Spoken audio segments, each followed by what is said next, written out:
جی میں اس وقت سینیٹر عرفان صدیقی صاحب کے ساتھ موجود ہوں.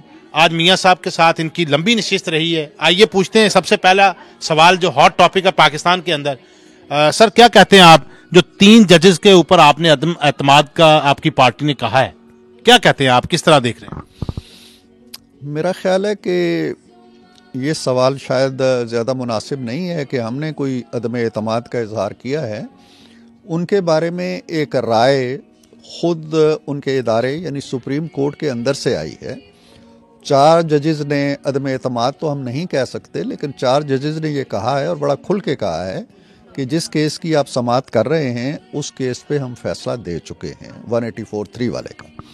لہٰذا ہماری جو عرضداشت ہے معزز عدالت سے وہ عدم اعتماد کی شاید اتنی زیادہ نہیں ہے. وہ یہ ہے کہ جب ایک کیس کا فیصلہ آ گیا ہے اور اکثریت کے ساتھ آ گیا ہے تو آپ کیوں انسسٹ کر رہے ہیں کہ اسی مقدمے کو بار بار سنا جائے اور کوئی اور فیصلہ دیا جائے جو اس فیصلے کے مطابق اگر نہیں ہے تو اس سے متصادم ہو.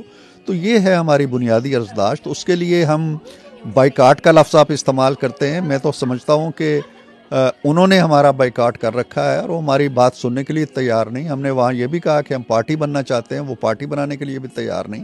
وہ ہم سے سرٹیفکیٹ لینا چاہتے ہیں جی کہ ہم پہ پہلے اعتماد کرو تو پھر آپ کو موقع دیں گے. میرا خیال یہ ہے کہ ملکی حالات کو دیکھتے ہوئے جو اعلیٰ عدلیہ ہے اس کا رویہ زیادہ فراخ دلانہ ہونا چاہیے, جو ہمیں نظر نہیں آ رہا. سر اگر کل الیکشن کی تاریخ دے دی جاتی ہے یا الیکشن کے لیے فیصلہ آ جاتا ہے, آپ ریویو کے علاوہ آپ کے پاس کون سی آپشن ہے؟ دیکھیں, میں نہیں سمجھتا ہوں کہ عدالت اس مرحلے تک جائے گی, اس مقام تک جائے گی کہ وہ الیکشن کی تاریخیں خود ہی طے کرنا شروع کر دے. ایک اور کانسٹیٹیوشنل ادارہ ہے جس کا نام ہے الیکشن کمیشن آف پاکستان. اس کے وسیع اختیارات ہیں. الیکشن کی تاریخ کا طے کرنا, اس کے انتظامات کو دیکھنا, اس سارے ماحول کو دیکھتے ہوئے الیکشن کنڈکٹ کرانے کے جو لوازمات ہیں ان کا جائزہ لینا, یہ اس آئینی ادارے کا کام ہے. پارلیمنٹ موجود ہے, پارلیمنٹ حالات کو دیکھ کے کوئی فیصلہ کر سکتی ہے.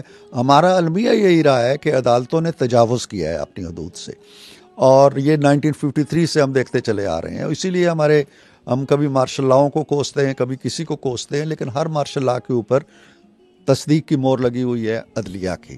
تو مسائل وہیں سے پیدا ہوتے ہیں. آج بھی جو مسئلہ پیدا ہو رہا ہے, ایک ادارہ ہے جس نے انتظامات سنبھالنے ہیں, ایک ادارہ ہے جس نے پیسے دینے ہیں, ایک ادارہ ہے جس نے امن و امان کو دیکھنا ہے, داخلی سیکیورٹی کو دیکھنا ہے, ایک ادارہ ہے جس نے الیکشن کنڈکٹ کرانے. ان 5-6 اداروں کو آپ اوور رول کر کے اپنی تاریخ دے دیتے ہیں, اس کے اپنے کانسیکوینسز ہوں گے. پھر دیکھا جائے گا کہ الیکشن کمیشن کا کیا اس پہ رد عمل آتا ہے اور حکومت کا کیا رد عمل آتا ہے. سر بلاول بھٹو کہتے ہیں کہ اگر لارجر بینچ بنتا ہے تو سر آنکھوں پر, اگر نہیں بنتا تو مارشل لا کی طرف بھی آپ دیکھ رہے ہیں؟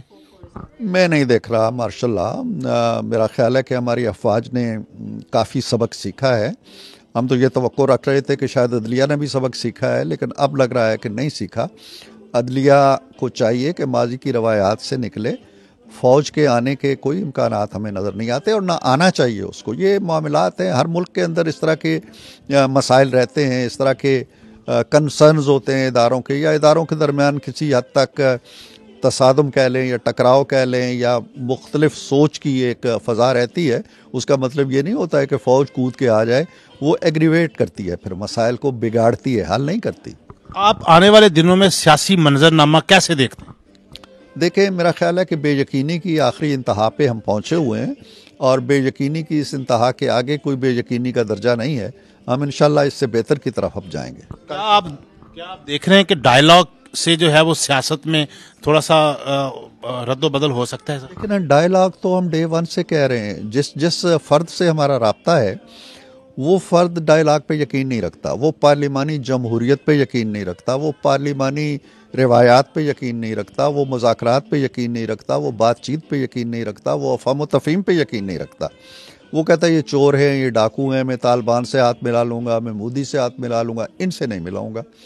تو اور پھر یہ ایک ہے. پھر آپ اس کو دیکھیں, 2002 سے وہ پارلیمنٹ میں آ رہے ہیں. 2002 میں آئے, استعفیٰ دے کے چلے گئے. 2013 میں آئے, استعفیٰ دے کے چلے گئے. 2018 میں اقتدار رہا تو بیٹھے رہے, گیا تو استعفیٰ دے کے چلے گئے. وہ پارلیمنٹ پہ یقین ہی نہیں رکھتے. تو پارلیمانی روایات اور جمہوریت کے جو تقاضے ہیں ان کے ساتھ ان کا کوئی ایسا لینا دینا ہے نہیں، تو مذاکرات کس سے کریں؟ دیواروں سے تو نہیں ہو سکتے۔ میاں صاحب کیا چاہتے ہیں؟ میاں صاحب یہی چاہتے ہیں کہ ہم ماضی کے جو حالات و واقعات رہے ہیں ان سے سبق سیکھیں۔ آج بھی جو عدالت جو ایک رویہ اپنائے ہوئے، میاں صاحب تو خود عدالت کے ڈسے ہوئے ہیں کہ جی تم نے اپنے بیٹے سے تنخواہ نہیں لی اور نائل کر کے بٹھا دیا، اور میرا خیال ہے اگر میں غلط نہیں ہوں تو 7-8 سال سے وہ 3 سال تو اب ہو گئے ہیں، اس سے پہلے وہ جدہ میں رہے، تو 8 سال ایک بندے کو آپ ملک کے اندر نہیں آنے دے، جلا وطن ہے، ایک طرح سے جلا وطنی کی زندگی گزار رہے ہیں۔ کیا قصور ہے اس شخص کا؟ یہ کہ اس نے اکانومی ٹھیک کی، یہ کہ اس نے موٹر ویز بنائی، یہ کہ اس نے اکانومی کو آگے بڑھایا، یہ کہ اس نے اندھیرے دور کیے، یہ کہ اس نے دہشت گردی کو مکایا، یہ قصور ہے نا اس کا۔ آج جن مسائل کا آپ شکار ہیں چودھری صاحب، یہ مسائل کہاں سے شروع ہوتے ہیں؟ یہ شروع ہوتے ہیں 2017 سے، جب آپ نے نواز شریف کو نائل کر کے فارغ کر دیا، وہاں سے آپ ڈلوان کے سفر پہ آ رہے ہیں۔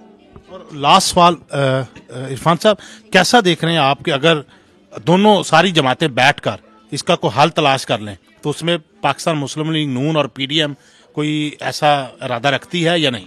پی ڈی ایم تو روز ہی بیٹھتے ہیں، آج بھی بیٹھے ہوئے ہیں۔ مسئلہ یہ ہے کہ جو فریق تصادم پہ تلا ہوا ہے، دور کیے، یہ کہ اس نے دہشت گردی کو مکایا، یہ قصور ہے نا اس کا۔ آج جن مسائل کا آپ شکار ہیں چودھری صاحب، یہ مسائل کہاں سے شروع ہوتے ہیں؟ یہ شروع ہوتے ہیں 2017 سے، جب آپ نے نواز شریف کو نائل کر کے فارغ کر دیا، وہاں سے آپ ڈلوان کے سفر پہ آ رہے ہیں۔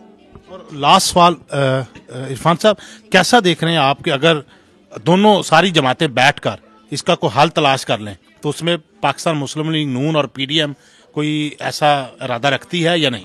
پی ڈی ایم تو روز ہی بیٹھتے ہیں، آج بھی بیٹھے ہوئے ہیں۔ مسئلہ یہ ہے کہ جو فریق تصادم پہ تلا ہوا ہے، جو فتنہ و فساد پہ تلا ہوا ہے، جو سڑکوں پہ بیٹھا رہتا ہے، دھرنے دیتا ہے، مار کٹائی کرتا ہے، پولیس کو مارتا ہے، جلاؤ گھیراؤ کرتا ہے، جب تک وہ سیدھے راستے پہ نہیں آئے گا ڈائلاگ تو ہو نہیں سکتا۔ دور کیے، یہ کہ اس نے دہشت گردی کو مکایا، یہ قصور ہے نا اس کا۔ آج جن مسائل کا آپ شکار ہیں چودھری صاحب، یہ مسائل کہاں سے شروع ہوتے ہیں؟ یہ شروع ہوتے ہیں 2017 سے، جب آپ نے نواز شریف کو نائل کر کے فارغ کر دیا، وہاں سے آپ ڈلوان کے سفر پہ آ رہے ہیں۔ اور لاسٹ سوال عرفان صاحب، کیسا دیکھ رہے ہیں آپ کہ اگر دونوں ساری جماعتیں بیٹھ کر اس کا کوئی حل تلاش کر لیں تو اس میں پاکستان مسلم لیگ نون اور پی ڈی ایم کوئی ایسا ارادہ رکھتی ہے یا نہیں؟ پی ڈی ایم تو روز ہی بیٹھتے ہیں، آج بھی بیٹھے ہوئے ہیں۔ مسئلہ یہ ہے کہ جو فریق تصادم پہ تلا ہوا ہے، جو فتنہ و فساد پہ تلا ہوا ہے، جو سڑکوں پہ بیٹھا رہتا ہے، دھرنے دیتا ہے، مار کٹائی کرتا ہے، پولیس کو مارتا ہے، جلاؤ گھیراؤ کرتا ہے، جب تک وہ سیدھے راستے پہ نہیں آئے گا ڈائلاگ تو ہو نہیں سکتا۔ جی، آپ نے عرفان صدیقی صاحب کی بات سنی، ان کا یہی کہنا ہے کہ اگر دوسری پارٹی جو ہے وہ ڈائلاگ کے لیے نہیں بیٹھتی تو کسی طریقے سے ڈائلاگ ممکن نہیں ہے۔